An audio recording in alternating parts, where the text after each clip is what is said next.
আজকে এমন একটা রেসিপি নিয়ে হাজির হলাম আপনাদের মাঝে।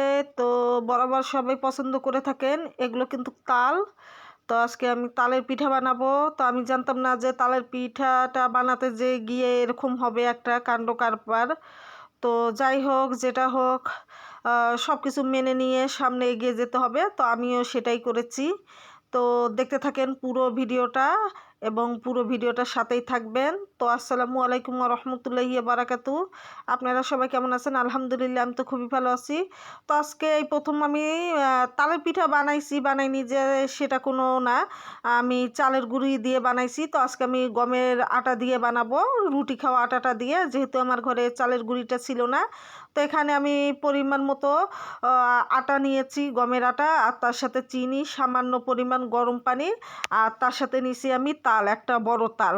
তো আমি ভেবেছিলাম যে আমি বড় করে তেল পিঠার মতো করে ভাজবো এই তালের পিঠাটা। আমার মেয়ে বলতেছিল, আম্মু আর একটু পানি দাও। তোর কথা শুনে আমি আর পানি দেইনি। তারপরও কিন্তু আমার এই তালের পিঠাটা হতে চাচ্ছিল না। এই যে আমি বড় আকারে দিচ্ছিলাম, কিন্তু তো এমন একটা হয়ে গেছে যে তালের পিঠাটা পুরাটা একদম মিশে একটা চাপড়ি পিঠার মতন হয়ে গেছে। তো এরকম আমার কোনো দিন হয়নি।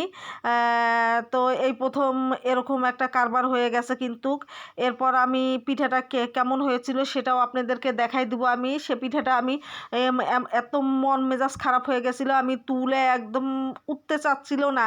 তারপর আমি চাপড়ির মতন একদম পেঁচায় পেঁচায় তুলে রেখে দিয়েছি। পিঠাটাও আপনাদেরকে দেখাবো।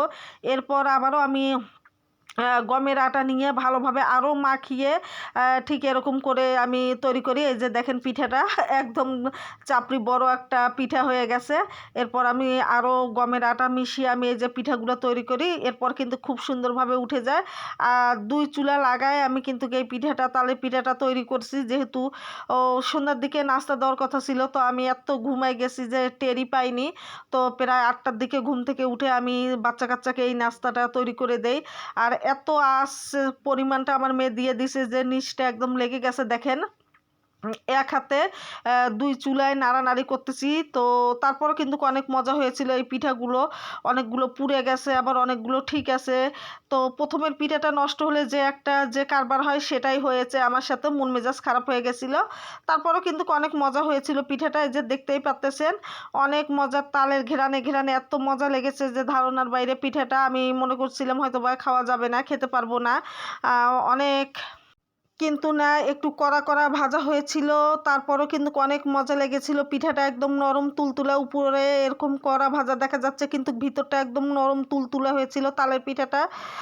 তো আমার মতো কেউ এরকম ট্রাই করতে যাবেন না। তারপরও 3-4 বারই দিয়ে দিয়ে খাওয়া হয় এই পিঠাটা। তো তারাও বলতেছিল অনেক মজা হয়েছে। তো আপনাদের কাছে কেমন লাগলো জানাবেন। আর বেশি ভিডিও বাড়াবো না, আজকের মতো বিদায় নেব। খোদা হাফেজ, সবাই ভালো থাকবেন।